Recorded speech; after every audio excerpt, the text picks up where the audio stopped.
Hello tears, இன்றைக்கி ஒரு அருமையான வெஜிடபிள் ரைஸ் எப்படி செய்யலாம் பார்க்கலாம் வாங்க. ஆனியன், டொமேட்டோ ஸ்லைஸ் பண்ணி வச்சுக்கலாம். கேரட், பீன்ஸ், உருளைக்கிழங்கு கட் பண்ணி வச்சுக்கலாம். இஞ்சி பூண்டு விழுது அரைச்சி வச்சுக்கலாம்.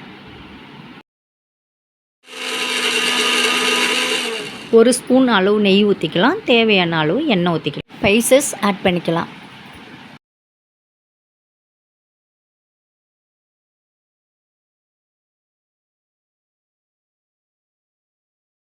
பட்டையெல்லாம் பொரிஞ்சதும் ஆனியன் சேர்த்துக்கலாம்.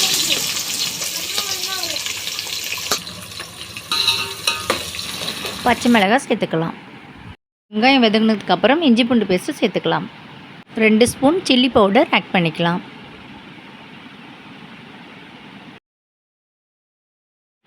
நல்லா வதங்கிட்டோடனே புதினா சேர்த்துக்கலாம். புதினா வதங்கினதுக்கு பிறகு தக்காளி ஆட் பண்ணிக்கலாம். தக்காளி வதங்கினதுக்கப்புறம் காய் சேர்த்துக்கலாம். சோயாபீன்ஸு சேர்த்துட்டு தேவையான அளவு உப்பு, தயிர் ஆட் பண்ணிக்கலாம். தண்ணி ஊற்றிட்டு கொதி வந்தோடனே அரிசியை போட்டுக்கலாம். 15 மினிட்ஸ் கழித்து கொத்தமல்லி போட்டுட்டு இறக்கிடலாம். இப்போ ஒரு அருமையான வெஜிடபிள் ரைஸ் ரெடி.